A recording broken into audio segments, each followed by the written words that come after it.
Happy Veterans Day from Capitol Hill.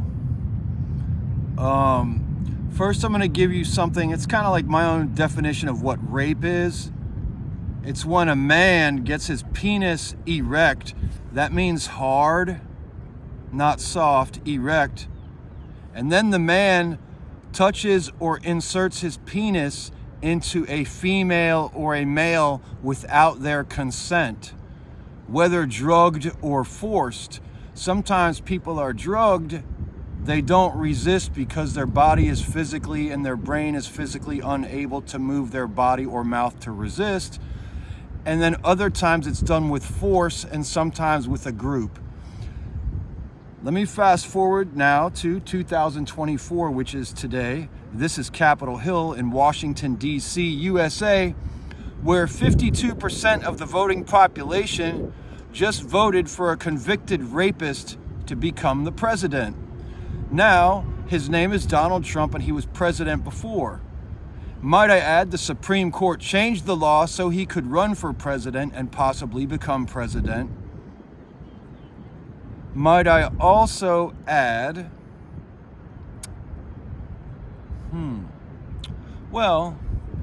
might I also add that any man or woman who voted for Donald Trump, I'd like you to define rape in your own mind. Maybe you need a dictionary to read what it is or look on your phone.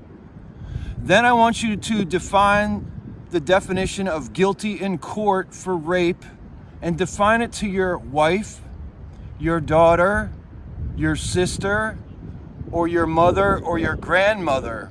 Define what rape is.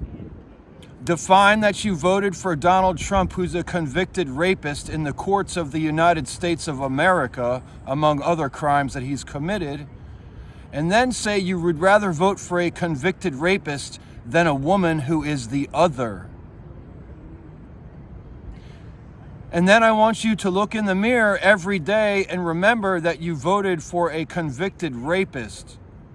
Or let's say you're a CEO or another executive leadership team, an ELT member of a grand corporation that's worth billions of dollars, and you donated lots and lots of money to get a rapist elected in the United States of America. Now let me add that the people here in Congress who everyone votes for to run the nation, for we the people, that's me and a bunch of other people, about 300 million people, I think. We vote for you, and for some reason you all have signed pieces of paper that says, I owe you about $106,000 personally for your $35 trillion debt that I can't seem to understand, because honestly, what people forget is this. Most of the people that make the laws here became lawyers or some other esteemed rank in the higher education system, where many of the leading families own all the copyrighted material in the textbooks for basic education that's now promoted worldwide. So you can not only become a bachelor and learn how to drink and have sex on the weekends, and that's putting it mildly. Don't let me add offensive amounts of money that you can just throw into the situation and imagine the diabolical thoughts that a young drunk man or boy or woman or girl can have. But let's get back to the point. $106,000 in debt for every American citizen. And that means that police officer that just rode by on a bicycle, who's with Capitol Police, owes that much money. You can see him in the background now. He owes that much money to the people he protects here. And so does his family. And so does every family and person in the United States. We all owe Congress and the Federal Reserve $106,000 because of a $35 trillion debt that apparently we've all made bad decisions and accrued ourselves. Now, here's the other problem. When Joe Biden was sworn in to be president, Donald Trump, then president and now elect president, invited a riot and mob to come over here and take shits on the desk of Congress. And some of the officers here died. Some committed suicide later because they felt they failed their nation in their calling as not only an officer but a soldier for the United States of America. And so people died because of Donald Trump sending a riot to come here about 4 years ago. And since then, he's been convicted of rape, and now he's been elected again. So the thing that comforts me and that I know is when people smile, people of color, and they smile and make comments online, and they list all the nations, right? Uh-oh, here comes the water. Oh no. They list all the nations, right? This water fountain just turned on.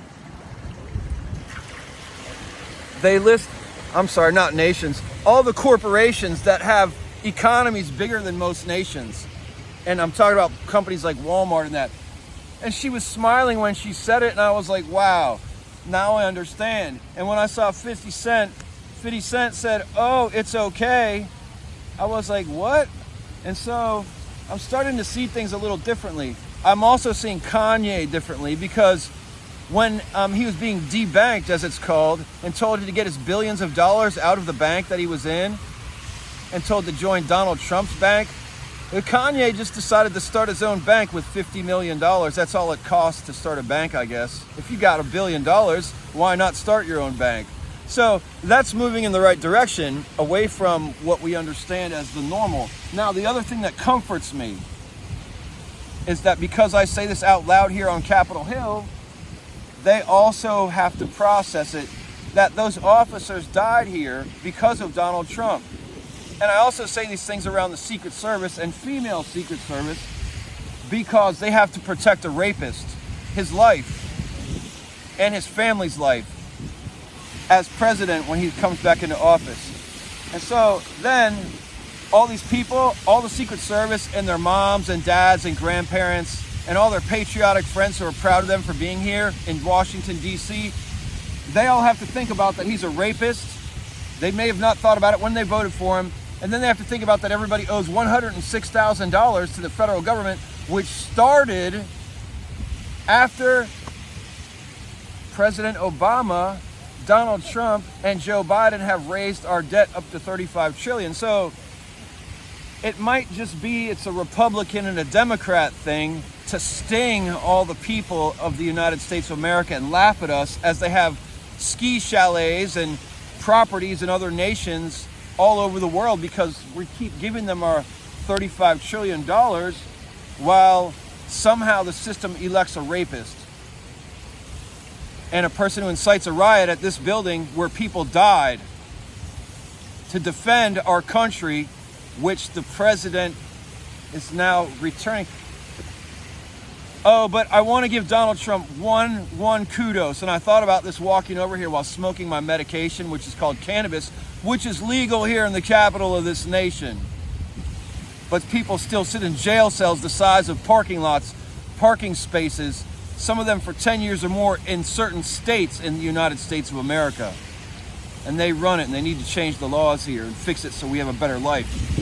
So I'm happy that there's still other quote-unquote people working as the law here, and it didn't just turn into all white people wearing Klan outfits on Saturday night when they're partying with their friends. So that didn't change, only that a rapist got elected changed, and probably all the different secretaries for the different departments. But a rapist was definitely elected president. But this is the kudos, he bought his wives. He was like, hey, bitches, and I'm being rude like that because that's what he is. Hey, bitches, you're going to be hoes in your slumming ass shithole Eastern European countries. I'll buy your ass and you can come over here and we'll have some kids. So he bought some women, made them his wives, make sure they're taken care of and their children, and they're actually probably having way better lives than they would have had in poverty as prostitutes or call girls or whatever you want to call it in Slovenia or where the fuck they're from. And so he did buy some wives and brought them out of slavery, basically, or bondage in their own countries. So maybe he's a little bit different than his KKK father and his KKK grandfather. Then again, we have to remember, around the 1980s, the average American person made about $25,000 to $30,000 a year before taxes. And that was a good salary. You could have a home and all that shit. That same time frame, 5 men were released from prison in New York and acquitted of crimes that they did not commit, that they spent many, many years confined in prison for it, which breaks most people in half. By the way, my brain's broken in half because of Fairfax County Police and Arlington Hospital Centers, or Virginia Hospital Centers in Arlington. And I'm on disability with PTSD. Fairfax County Police, thank you, where I grew up. And the hospital there, your doctors really aren't that good. Neither are the police that held me down and shot me up with drugs and handcuffed me and shit for 2.5 days with your ER staff. But let's get back to the rapist president and how I'm giving him kudos for freeing some women from being slaves in their shithole countries, or whatever you call it, like Croatia or some shit.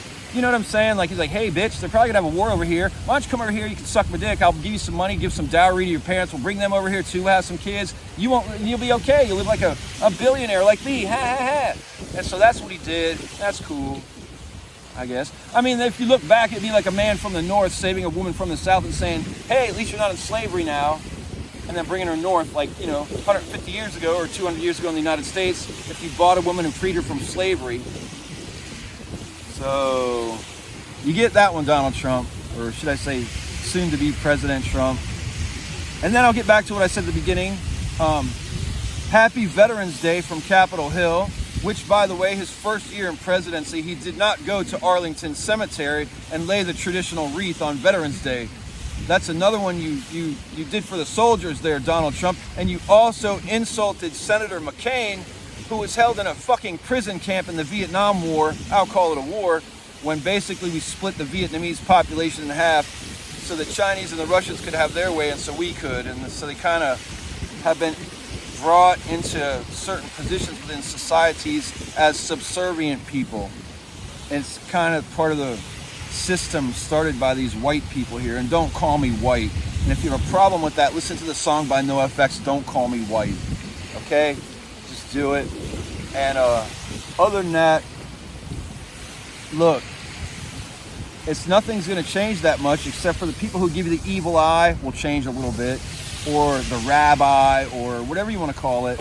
And nothing has really changed, except for maybe the mindset, because of things that people talk about or they don't talk about, which we get into the spiraling snakes with wings around a stripper pole or a mace.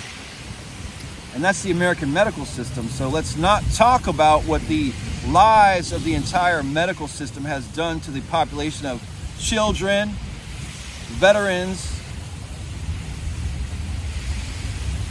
people with emotional troubles who've been abused yet ignored, or put on party drugs most often that we call medication. And then children figured out when they get into high school and college and they can sell it for extra money because people want it to party on the weekends. But the doctors have done that to the children, the elders, and the veterans. And if you complain, they just say, add more medication. And so some people are on like $5,000 or $10,000 worth of medication that Medicaid and Medicare pay for, yet can't afford food because when they get on disability or on retirement, your food stamps get cut by hundreds of dollars if you even get that much. I had my food stamps cut by $220, so I get $70 a month for food stamps, $70 in a month for food. Now that I'm getting $1,600, $1,618 for disability. And that's what I get as a 52-year-old man on disability in the United States of America. Might I add, I used to be a public school teacher, adult education, teaching immigrants how to speak ESL with Spotsylvania County Public Schools in Virginia for over a decade. And I also served people with severe disabilities, helping them try out work, obtain work, and keep work for 13 years with Rappahannock Goodwill Industries as an employment specialist. I've also served on the Community Integration Advisory Commission for Governor McAuliffe of Virginia, the Fredericksburg Area Autism Council, the Fredericksburg Area Council on Transition, and the Planning District 16 Reentry Council, as well as invited to speak at the Attorney General's Conference in Reentry in 2016 in Williamsburg in Virginia at the Great Wolf Lodge. I've also sang in hardcore bands and punk rock bands since the 90s, and gone to shows here in Washington, D.C. since the 80s when I was a child, before I could even drive. So, happy Veterans Day. Shaka, all the way up, because it's God in charge, nobody else. And we need a lot of prayers, we need to change as a nation.